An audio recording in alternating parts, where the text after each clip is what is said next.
Video is not intended for children. Viewer discretion is advised. If you haven't already, please like, share, and subscribe. Thank you. Thank you.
Greetings, one and all, and welcome to Mornings of Mischief. I'm your host, Stone Loki, and with me today is the one, the only Madam Geek. Good morning, Madam Geek.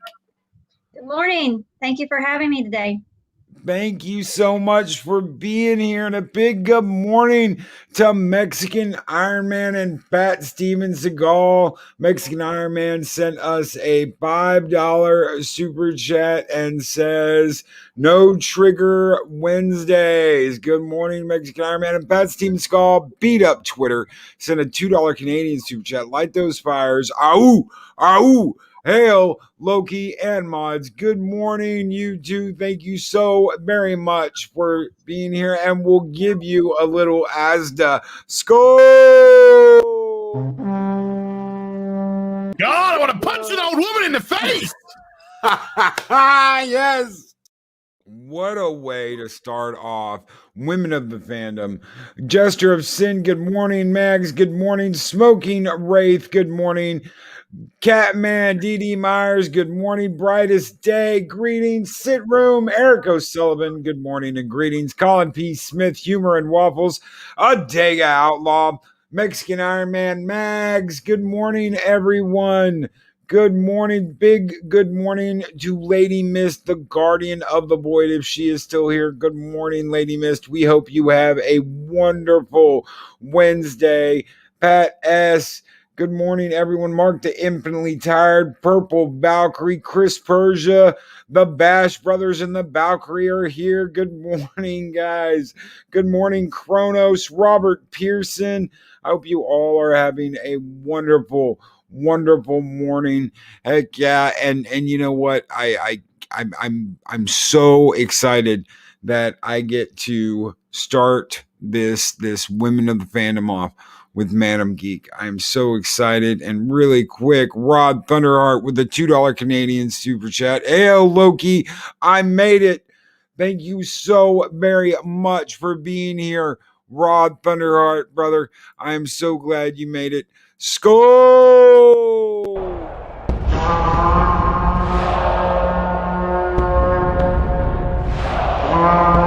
A dollar? I've never seen a dollar. Nobody's got a dollar. Let us see the dollar. There it is. It's beautiful. Take your hat off, boy. That's a dollar bill. You guys are firing up the forges this morning. Heiress of Chaos with a $10 super sticker. It's a little Yorkie with a heart. Thank you so very much, Heiress of Chaos, for that $10 super chat. We are going to give you some Vader Skull.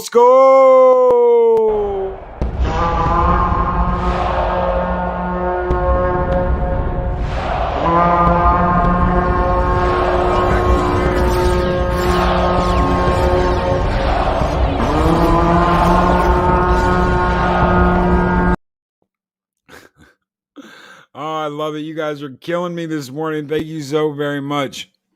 So I wanted to start this series off because we're going to be doing this on Wednesdays for a while, guys. We're going to be talking with women in the fandom, women of the fandom. And I wanted to start out with Madam Geek because Madam Geek has a long, distinguished service career in the military.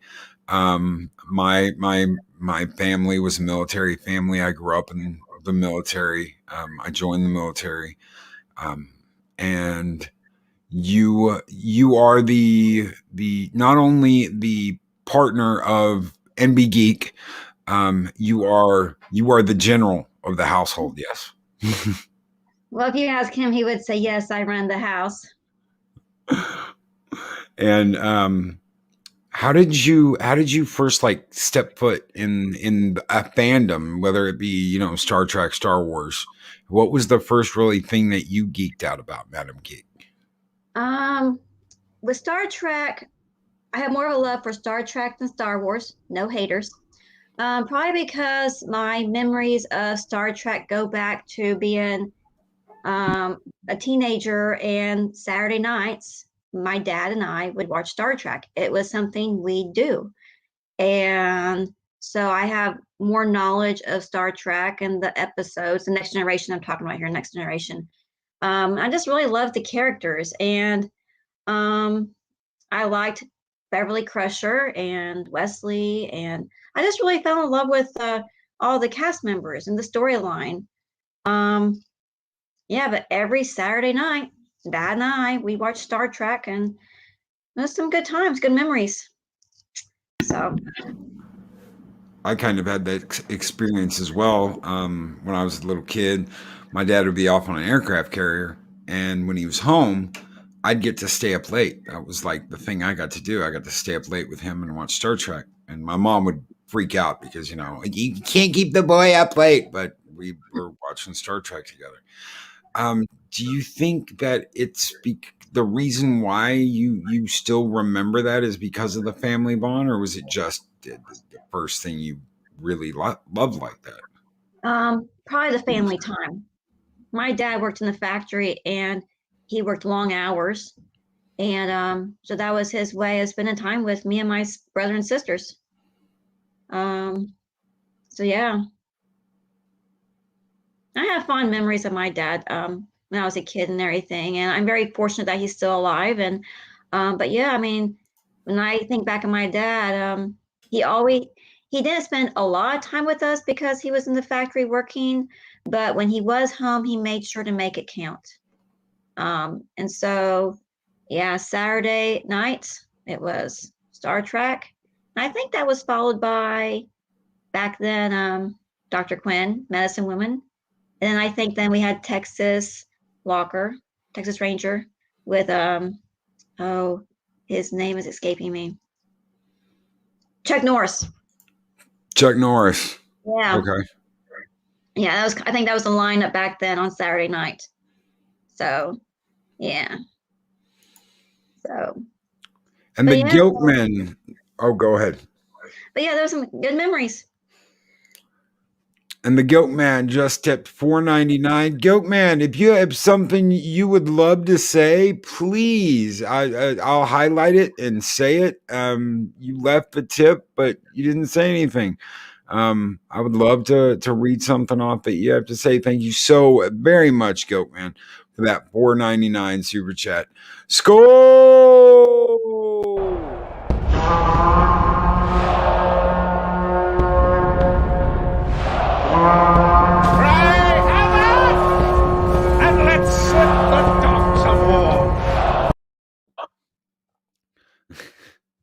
And a little Star Trek right there for you. I like what Brightest Day said in the chat. He said, it didn't escape me. I was just scared to say it. Chuck Norris's name. I love that. That's golden. I love it. Did you hear the one about the snake? No. The a Texas rattlesnake bit Chuck Norris. 5 days later, the rattlesnake died. That's a good one too. I love it.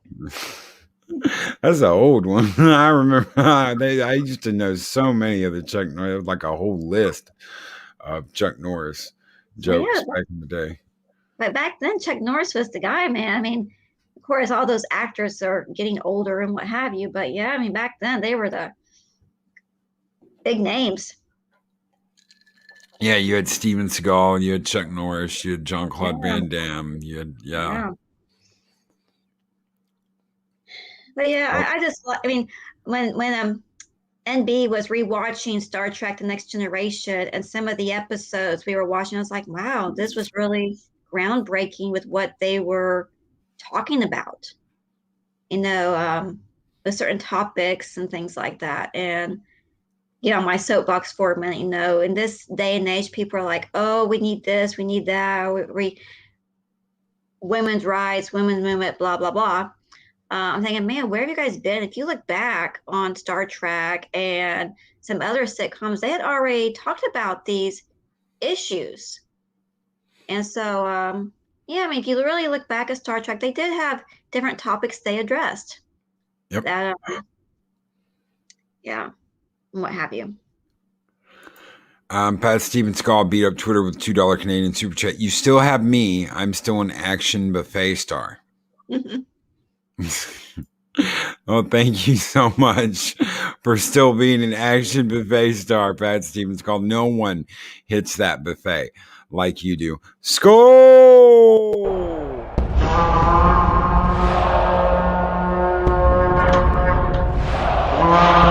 A dollar? I've never seen a dollar. Nobody's got a dollar. Let us see the dollar. There it is. It's beautiful. Take your hat off, boy. That's a dollar bill.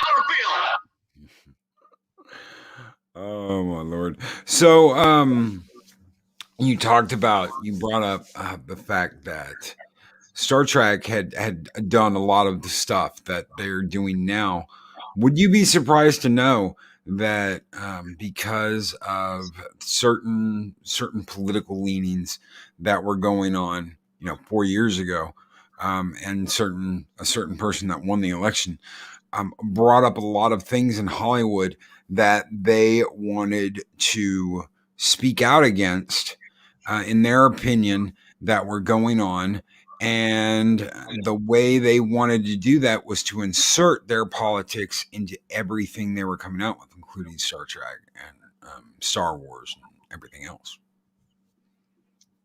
That does not surprise me. I think the last 4 years, give or take, between Hollywood and our government, they have merged together. And that really scares me because you no longer have an entertainment industry who is there to entertain us. You have one now that they're pushing a political agenda. And that's bad for Hollywood, but that's good for people who produce entertainment that are more low budget or aren't as big name, because people want to be entertained. We don't want to go to the movies or turn on the TV and watch somebody pushing a political agenda down our throats. We want to be entertained to escape, our own troubles or our long day at work or whatever's going on in our lives. So we are reaching a point in our society where it's very dangerous and scary when you have Hollywood and our government merging as one. Nothing but bad is going to happen. That's just my opinion. Well, it's not just your opinion, because we've got, we just want good stories, and for the IPs we love to be respected. And MAGS, Hollywood, has become a propaganda arm of the government. You have people that completely, totally agree with you. Eric 07 with $10 super chat. Slanty Skull, IDIC, and LLAP to all the Trek fans. I truly believe we want new Trek, but if they only were making quality Trek stories. I'm from the projects cannot be sold on bullshit. E plebnista. I completely agree, Eric O'Sullivan. The message they are trying to give us with new Trek isn't the quality Star Trek that we've had. Has Star Trek been political? Yes. Star Trek has always had things political in the background going on. Undiscovered Country is completely about the Berlin Wall coming down. Yes, there have been politics in Star Trek, but never has it been so one-sided in a political leaning, and never has it been as down your throat and in your face as it has been today. Thank you so very much, Eric, for that $10 super chat. Skull!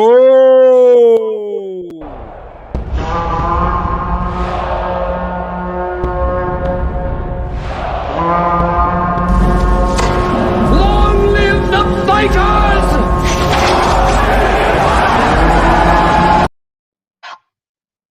Do you think that, Madam Geek, do you think that Hollywood has always had politics in it? There's always been, a propaganda arm in Hollywood, but it's been tempered, and those stories have been story first, everything else later. You go back and watch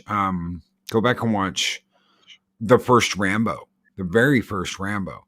It's not just an action movie. It's not just a thrill chase ride. There are politics involved. Those guys coming back from the Vietnam War that were treated like dog shit. Those military men and women that came back that were spit on when they got home. And for what? What was the point of that? One guy was treated completely horribly as he came into a town, and because of that, there's this huge that believe me, there's politics involved in that. You go back and watch the Rambo, it's the politics of the time. It's a very at the time movie. That is a very, very poignant movie set in a certain time period. If you don't know the background of that time period, if you don't know the history of that time period, you will be completely lost. But why are they treating the servicemen like this? Why? Well, the men and women coming back from Vietnam were treated like that. They were treated horribly. They were forgotten about. They were cast off to the side. Just get out of our hair and go. And the public didn't want them around, and the military didn't want them around, and it was horrible for those men and women. So politics has been there, but story has always overridden that politics, and I think that's what they've lost. I agree. I mean, you need to have a good story, a good story over your agenda.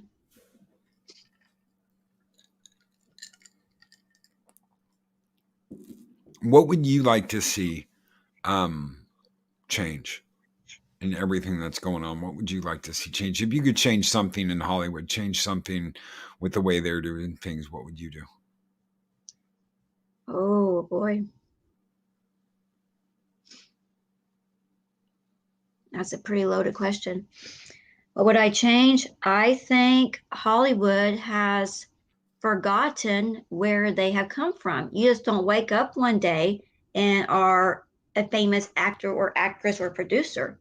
You have to start from somewhere. So I think they need to remember where they came from.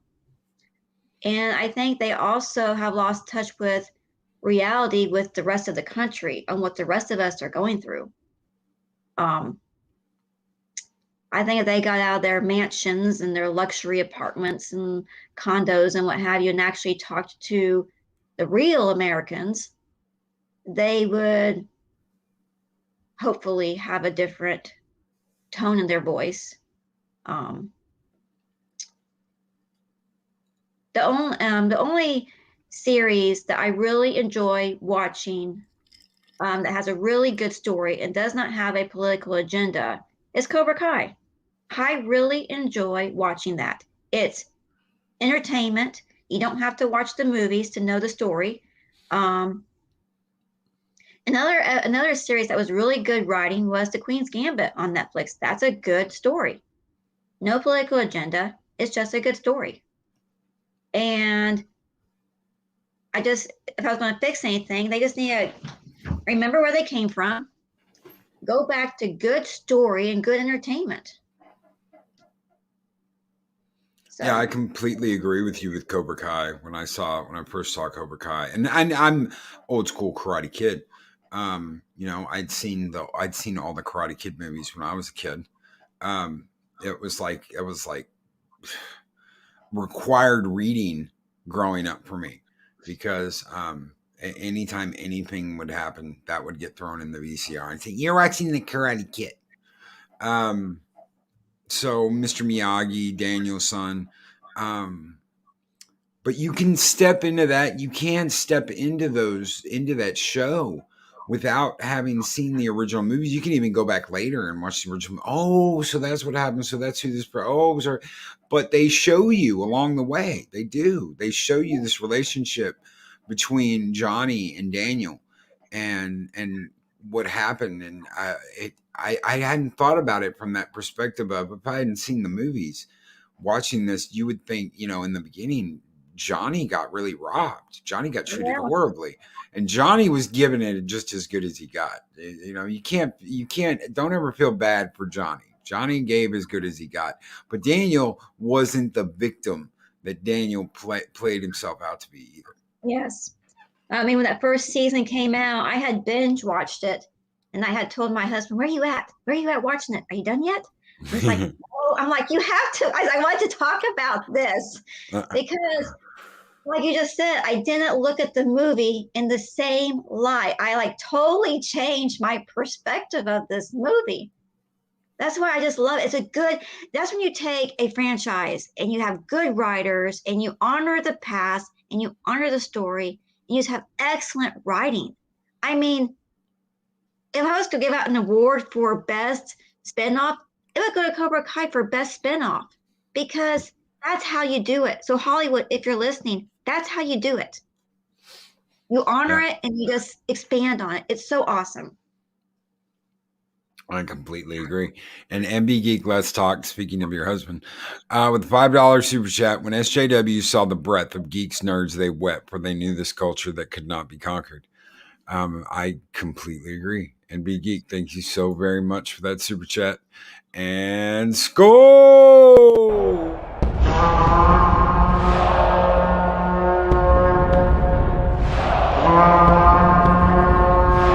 Spartans! What is your profession?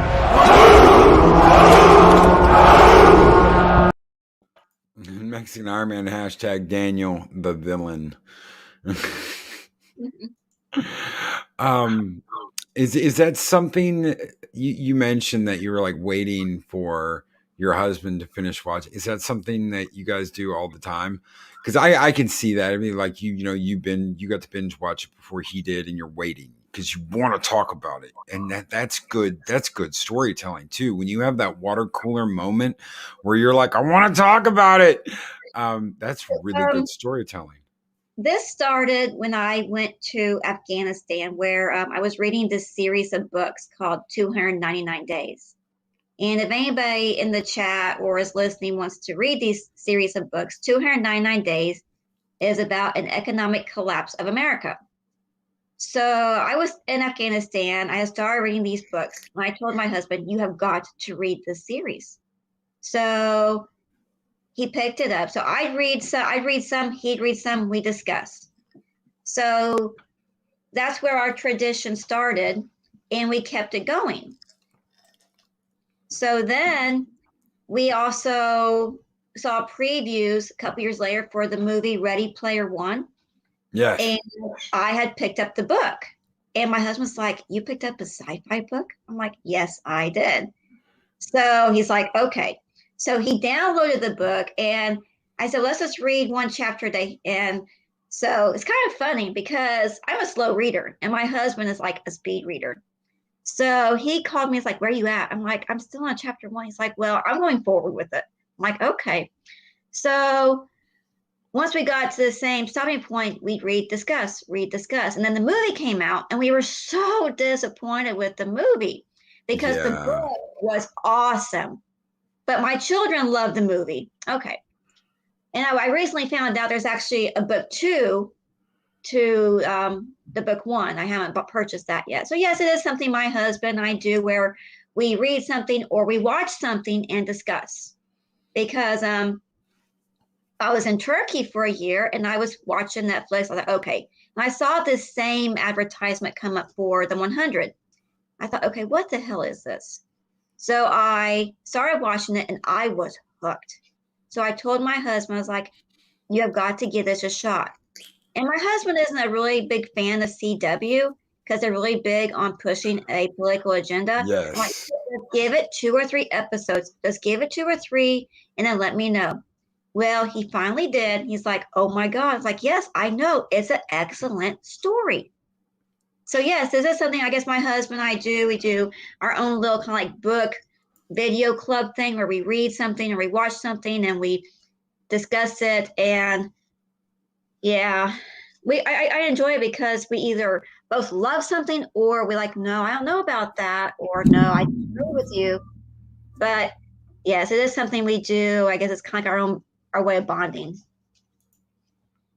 Yeah, of course. And bringing sci-fi and story and Hollywood and, movies, TV, that's something that can bring you together when you're a couple.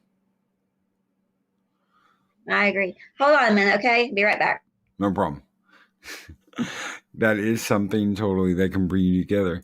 Purple Valkyrie says Ready Player One was filmed near where I live. It looks the same as the movie. Really? I did not know that.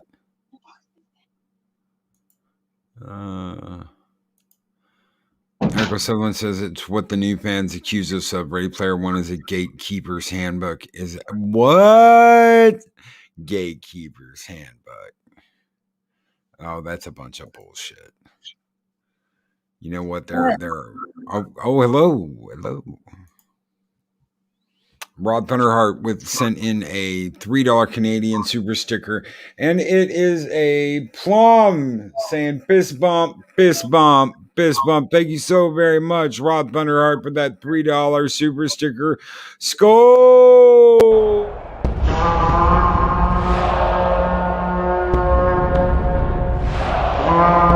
A dollar? I've never seen a dollar. Nobody's got a dollar. Let us see the dollar. There it is. It's beautiful. Take your hat off, boy. That's a dollar bill. And Lord Thoth says, morning, everyone. Shout out to Mrs. Thoth, who is rapidly becoming a strong, independent woman of the fandom. Big shout out to you, Mrs. Thoth. So my husband reminded me that we watched the first season of this series on Netflix called Who Killed Sarah? And I have to say, I was hooked. My husband was like, let's watch this. I'm like, okay. We watched the whole first season, I think, in a day. We were so hooked. Now, that's a very good story because you think you know who killed this girl, but you're like, maybe not. Who killed her? It is really good. And I'm so glad it got a second season because you got to find out who killed this poor girl. Did y'all ever watch a show called Ozark? No, I haven't seen that one. So some of you know I'm in Missouri. I'm actually by the Ozarks, and suddenly this show pops up called Ozark, and there's this family in this show. Starts out with this family, but the father is secretly the father, his boss works for some drug guys that are in the drug business, and he ends up getting sucked into that and being like the accountant to this massive drug lord, and he has no choice. They're going to kill his family, right? And the show, he ends up moving out to the Ozarks. He ends up embezzling all this money from this drug guy and moving out into the Ozarks and taking all this money with him. And it's an interesting show because the wife ends up taking over a lot of the show. As the show goes on, it starts really focusing on what the dad and what he's doing. But once the wife gets involved with that, she really becomes like she's like the she's like the godfather almost. It's like, yeah, you know, the dad's smart and he knows his numbers and he really can plan this out, but she is bloodthirsty. It's like once she really gets into this and sinks her teeth into it, she's the one you got to worry about. It's not the husband. It's like, man, you want to talk about a lady that just like, no, kill this person, take this person out. I want this person dead. You're like, she's cutthroat. Yeah, I did say accountant. I did. He is. He is. You should check it out. Mexican Iron Man. The show is called Ozark. Andrew 46 and 2. Ozark is pretty messed up. Yeah. Yeah. As much as I'd like the dad in this show, it's the wife that's like, holy shit. The Ozark guy married KK. Really? I did not know that. Yeah, oh yeah, but no, not KK. She's not that evil. She's evil in another way. She's just cutthroat. She's just, you know, anyone that gets in her way, she takes them out. Anyone that gets in her family's way or threatens her family, she's like, nope, I'm putting them 6 feet under. It shows. I think it goes to show that women can be just as ruthless, if not more, at times than guys. I would agree. You know, women in power, they can be actually much more worse than men. Well, you were in the military. I say that, and some people are like, what? I'm like, yes, I was. I did 20 years in the military. So you saw that for yourself. I did. And I saw a pattern, you know, in the Air Force, since I was in the Air Force, women who made the ranks up to E6 were pretty nice. But something would flip. And then once they made E7, in the Air Force, we call it the top 3. And once they made the top 3, it's like they had a license now to be bitches. And I was like, I work with women, they'd be really nice, you know, the go-to person, they'd have compassion, they'd understand. They put on E7 or hire me, it's like, bitch. And I'm like, what happened? You don't have to be that way. I mean, yes, you have more responsibility, and yes, you have more authority, and you have a higher rank, but it doesn't mean you have to be a bitch to everybody below you. No, it doesn't. So there was only 2 exceptions, 2 women that were E7s that were very nice. And I think because they were nice, they didn't make the next rank. And that kind of breaks my heart because I would expect great things from them if they were given the opportunity to go up the ladder more. But yeah, they were just, yeah, I don't know why. They were just, like I said, they make E7 or higher and just become bitches. They wouldn't be approachable and they'd be unsympathetic. And yeah, it's actually sad. You think that they almost turned into Heathers? I don't know if you remember what Heathers are. Yeah. Yeah. But since you brought my military career, you know, I did serve 6.5 months in Afghanistan, and people that never leave their hometowns or stay in their own little circle and woe is me, or hey, you did me wrong. You know, if you actually see other parts of the world and how they live and how they treat women and children, and, you know. Oh, yeah. In Afghanistan, we had women that we would sometimes treat in our hospital, and they were not allowed to speak for themselves. Their husband or brother or father would talk for them. And I know our own country has its own turmoils right now, and we have some fixing to do in our own house, but other countries are still behind us in some ways. And it was so funny. I was in Afghanistan, and the first month there, I was researching the history of Afghanistan. And one of the girls I was working with, she's like, what are you doing? I'm like, I'm researching my new home for the next 6 months. She's like, why? I'm like, because I want to know the history of this country. And back in the 80s, Afghanistan wasn't that bad. It was actually very westernized and was upcoming, and then it just all fell apart. And it actually was very sad to learn that. But I did 6.5 months in Afghanistan and saw good men and women get hurt and had to aerobac them out to Germany for more health care. And yeah, it was put things in perspective. And those, any fellow military brothers and sisters listening or watching, you know, people don't really appreciate what we do stateside or overseas.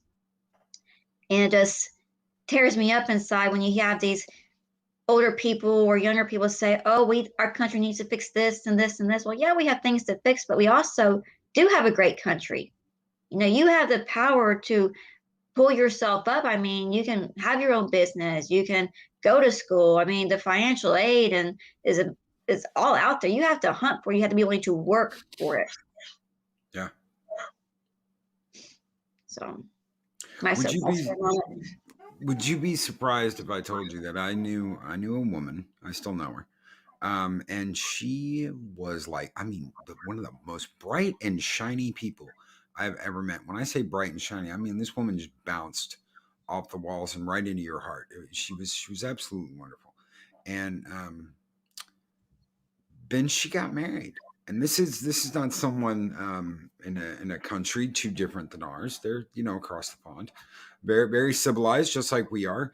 And yet, a couple years after she got married, when someone would ask her a direct question or talk to her, she would look down at the ground, and her husband would talk for her.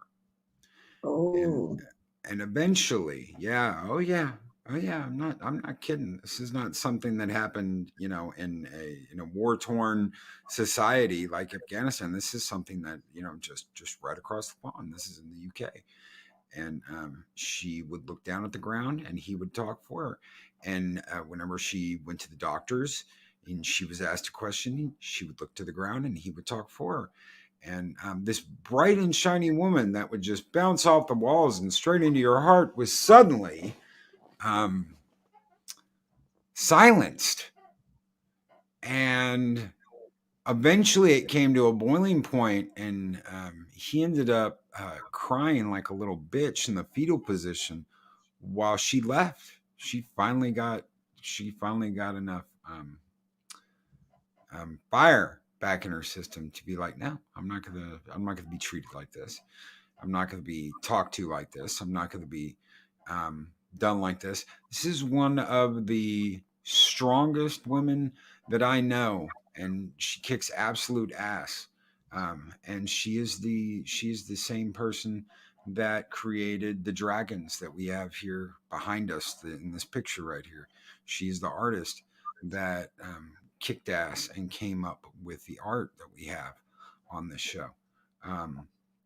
She decided one day she wasn't going to be treated like that. This is a woman who stood up for herself, who took back her existence, who said, "Hell no, I'm not going to be put in this box, and I'm not going to be treated this way." She is not in any way, shape, or form an SJW or a feminazi or anything like that. She's a strong, opinionated woman, and being a strong, opinionated woman in a fandom, I've seen all kinds of things. I've seen women get treated just like one of the guys. I've seen women that have strong opinions of what they like and what they don't like. I've seen women stand right next to the guys and say, "No, you're not going to treat us like this. You're not going to silence us. You're not going to make us subservient to some idea that women only started to exist in the past 5 years. That somehow women were just, you know, shackled and ignored when it came to the fandom." I think that this awakening they talk about, that Right. happened a long time ago. There was a documentary I was watching on Netflix about women, about feminism. And I thought, okay, let me just watch this. And the feminist movement that I personally can get behind is the one of the 60s and 70s, because the women then, they wanted good health care. They wanted child care. They wanted to be able to work. Those are three things that I can get behind. The feminist movement of today is one that I personally, I'll probably get some haters out there, that I cannot personally get behind, because it's like, do you not realize what you have already? We have freedoms. So yeah, I just don't. But it was a very interesting documentary, and I wish I could remember the name of it. I know Netflix still has it, but any women or men who want to watch it, I would recommend it, because it gives a different perspective of the feminist movement that I didn't know about, versus the one today that is so off its rails, in my personal opinion. Do you think it is about getting some kind of freedom that they don't think they have, or do you think it is about control? Oh boy. You know, the feminist movement of today, I don't really know what they want. I think they're just unhappy. And because they're unhappy, they want everybody else to be unhappy. Hence the phrase, misery loves company. Yeah. I mean, what more do they want? I mean, it's so kind of like a double-edged sword. You know, they want men to be sympathetic to us, and they want men to let us do everything. But then again, they want men to be that knight in shining armor. So I feel bad for men today. I actually do, because you're damned if you do and damned if you don't. But women today, especially in America, it's like, what else do you want? You can go to the doctor, you can go to school, you can do your own business, you can be whatever you want to be if you are willing to do the work. You have to work. I don't like people who want a handout, because that just means you didn't work for it. Yeah. No, I completely agree. And it makes me think of an interview that I saw. They were talking about reimagining Dungeons and Dragons and the history of Dungeons and Dragons. And there was this woman that interviewed, and she said she'd been playing Dungeons and Dragons for the last year with her partner. And I'm like, well, I've been playing Dungeons and Dragons for over 30 years. I played Dungeons and Dragons for over 30 years. And she's just getting into this now. And she even commented how back in high school, she laughed and made fun of the people that did this, that played this game. But now that she's a part of it, there are things that need to change. And I'm going, wait a minute, what? And there are things that need to change. I've noticed things that I just don't like. And it just does not represent me the way it needs to. So this and this and this need to change. And I'm like, when I started playing, I don't think I ever looked at it that way. In the 30 years I'd been playing, I never looked at it that way. Like anything in the game needed to change for me. Not like that. You can modify video games now, but a pen and paper role-playing game needs to change. Every book needs to change. All the rules need to change, because I'm playing it now. And when I think about the fandom, when I think about what's happened to Star Trek, when I think about what's happened to Star Wars, sci-fi, television, I can't help but think that there's this group out there that's saying, well, now that I'm watching this, now that I'm paying attention to this, now that I'm a part of this, you must change everything about it to suit my needs for it. And never has a fandom that loved an IP before, that loved Star Trek, that loved Star Wars, never did they demand that an entire IP like Star Trek or Star Wars change to suit them.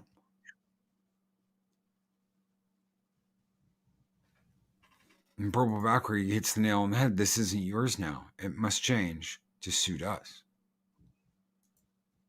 And it's probably a negative 0.5% of the population that feels that way. It's not the majority. It's a small, minute percentage of people. Speaking of things that changed, so years ago you had the Anne of Green Gables Yes. TV series, Yes. and Yes. Megan Follows, and it was awesome. So Netflix has rebooted it. It's Yes, called they Anne with have. an E. And I do not like it because they introduce things that I'm like, no, that's not true. And I'm like, I quit watching it after this first season because the way they had went with the characters. I'm like, no, that's not at all. No, I'm not going to watch it anymore. I Because believe that her friend, the friend she had in the original show, the dark haired one that was her best friend. I yeah, believe in the new Netflix series they are trying to add connotations of lesbianism between the two. And you know what? I have nothing against lesbians. So before right. anybody, blows their top and is like, Loki, what are you talking about? Nothing against lesbians. That was never in this story. That was never in there. Also, They were never in the books. They were never in the television exactly. show. It was never there. There's another character in the book, in the not the book, in the reboot where they say he's gay. Well, I'm not Yes. against gays. I'm not against gays either. But when you look at the Megan Follows, it's more true to the books than this reboot is. And I do not like the reboot. I mean, some people will love it. Great, each their own. But me personally, I just can't watch it because it's like, no. I mean,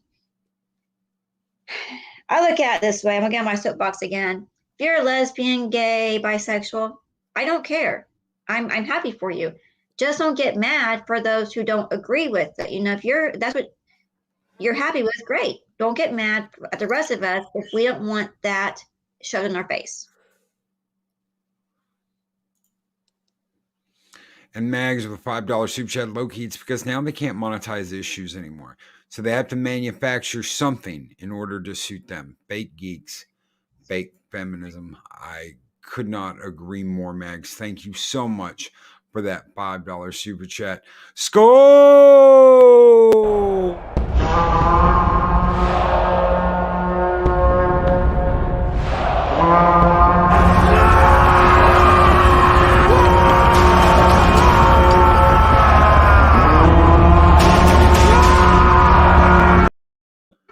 Darth Maul, lesbians and Anne of Green Gables. I'm a dude who watched that back in the late 80s, early 90s, and that wasn't even in the show or implied.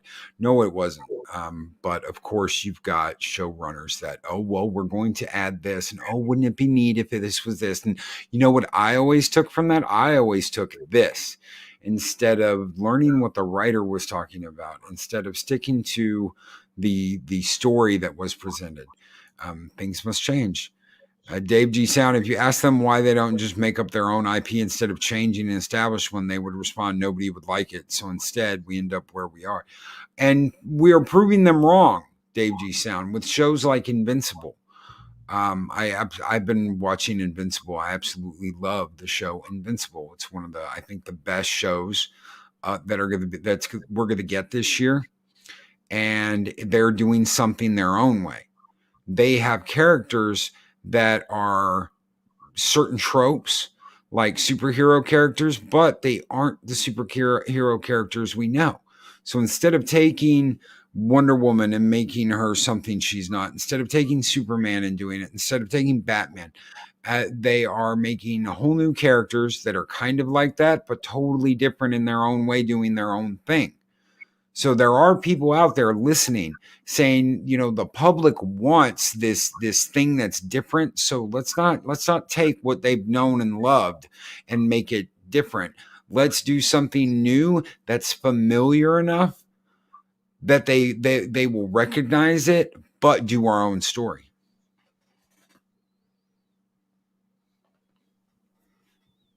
In fact, Steven Skull says the bullies want to take our stuff because it's cool now and want to control it. Well, it's like that girl said with Dungeons and Dragons. She laughed at people. She laughed at the kids that played that in high school. She laughed at them. She openly admitted, I used to laugh at the geeks that did that, but now that I'm playing, it's got to change. It's got to change to suit me and my needs. No, it doesn't. It is what it is. And the more that companies bend over and change for a small percentage of the people that have anything to do with it, the less it is what it is. The more it changes. Star Trek is not Star Trek anymore.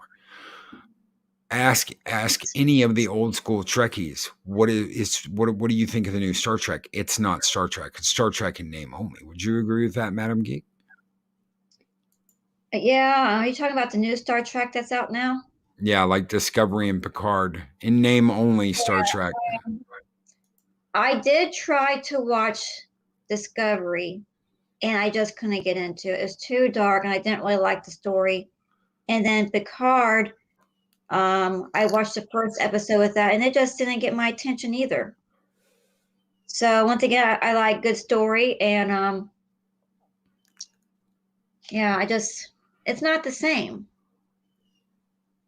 So I guess No. I guess I have a taste for nostalgia and just kind of expanding on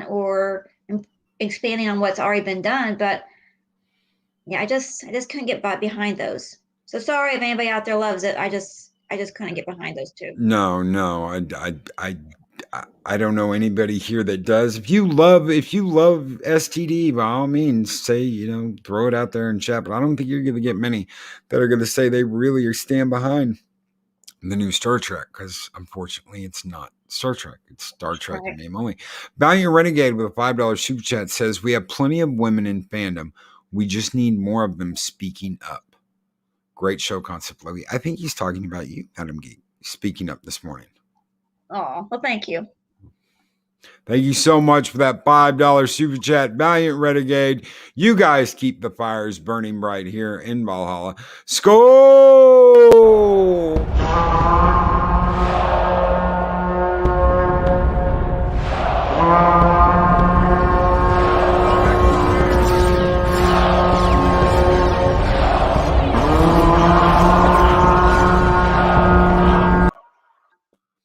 Sorry. What? Sorry about I didn't realize I was muted.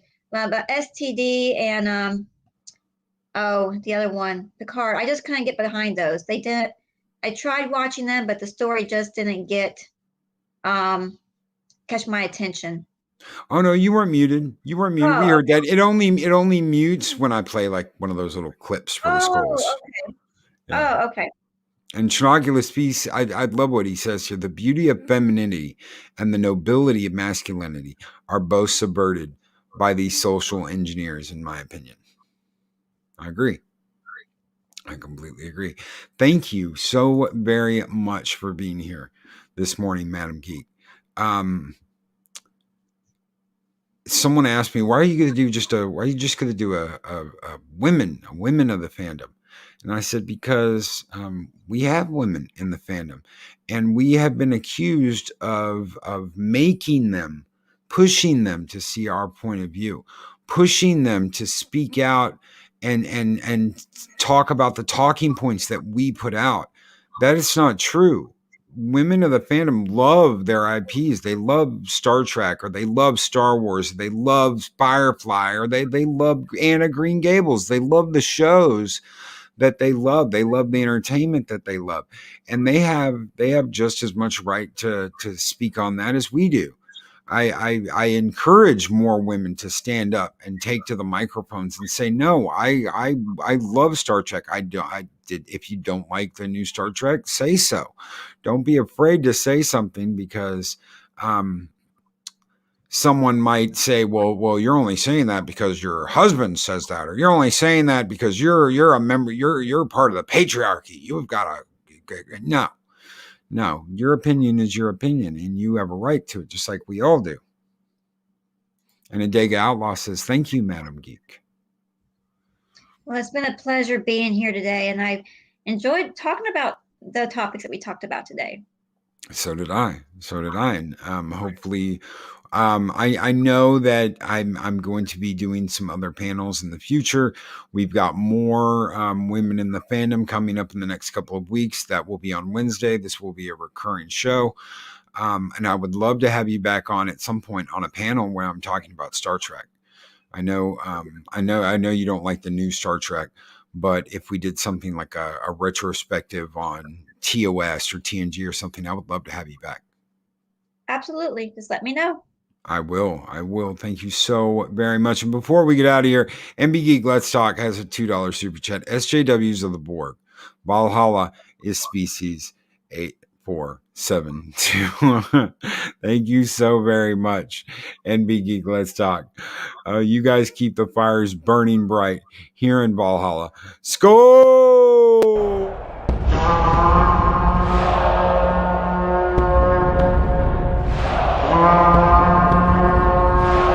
Spartans! What is your profession?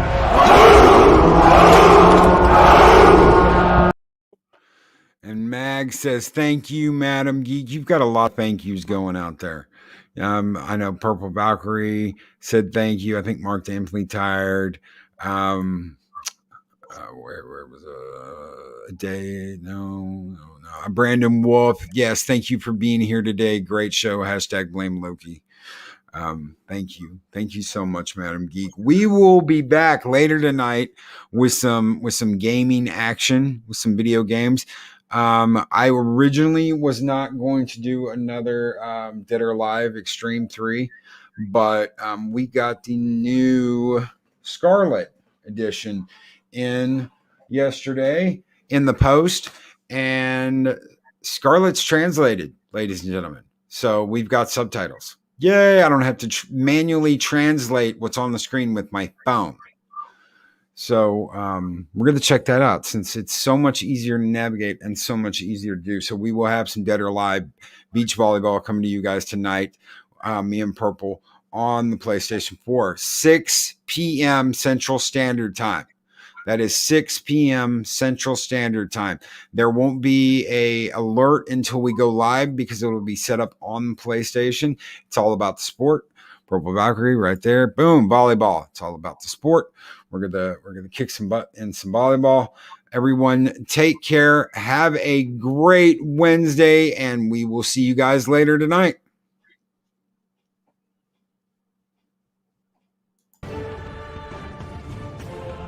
These videos are tremendous. Like, comment, and subscribe, and hammer that notification bell.